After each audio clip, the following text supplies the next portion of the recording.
Hello friends, ఫిఫ్త్న రాబోయే episode ప్రోమోలో ఏం జరుగుతుందో తెలుసుకుందాం. భూమి దగ్గర కృష్ణప్రసాద్ పక్కన కూర్చుని మాట్లాడుతూ ఉన్నప్పుడు భూమి బాధపడుతూ ఏడుస్తూ ఇలా అంటూ ఉంటుంది. మీ అబ్బాయి గుడికి రమ్మని చెప్పాడు, మీరేమో ప్రేమిస్తున్నాను అని చెప్తాడని అంటున్నారు, కానీ నిజంగానే అందుకే పిలిచాడా?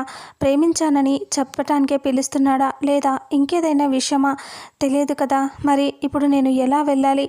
అక్కడికి వెళ్ళాక ఇంకేదైనా విషయం ఉంటే నేను బాధపడతాను కదా అని భూమి అంటే కృష్ణప్రసాద్ ఇలా అంటాడు. లేదమ్మా, వాడేంటో నాకు బాగా తెలుసు, వాడి మీద నాకు నమ్మకం ఉంది.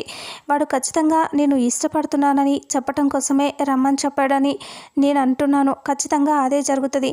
అంతేకాదు, ఒక ఆడపిల్ల కోసం ఒక అబ్బాయి గోడ దూకి రాత్రిలో రిస్క్ చేసి వచ్చాడు అంటే ఒకరి మీద ప్రేమ అయి ఉంటేనే అలా చేయగలరు, లేదంటే అలా చేసేవాడు కాదు. నా మీద నమ్మకం పెట్టుకొని నువ్వు వెళ్ళమ్మా, వాడు చెప్తాడని నేను అనుకుంటున్నాను, నువ్వు వెళ్ళు, గుడికి వెళ్ళు అని అంటూ కృష్ణప్రసాద్ చెప్తాడు. ఇక అప్పుడే భూమి సరేనని ఆనందంగా బయలుదేరుతుంది ఇంట్లో నుంచి. ఇక గగన్ అయితే చాలా హ్యాపీగా రెడీ అవుతూ ఉంటాడు. స్నానం చేసి వచ్చి అద్దం ముందు నిలబడి దువ్వుతూ ఉంటాడు. ఇక సాంగ్ ప్లే అవుతూ ఉంటుంది, దువ్విన తలనే దువ్వటం ఆ సాంగ్.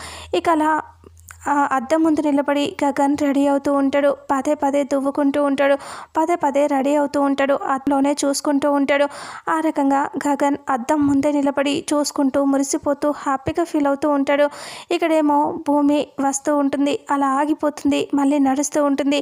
గగన్ భూమి ఇద్దరు బయలుదేరుతారు. గగన్ కారులో వస్తూ ఉంటాడు, భూమి గుడికి నడుచుకుంటూ వస్తూ ఉంటుంది. ఇక ఇద్దరు మళ్ళీ గుడిలో కలుసుకుంటారా? గుడిలో గగన్ ఐ లవ్ యూ చెప్తాడా భూమికి, లేదా అసలు ఏం జరుగుతుంది అనేది రాబోయే నెక్స్ట్ ఫుల్ ఎపిసోడ్లో తెలుసుకుందాం.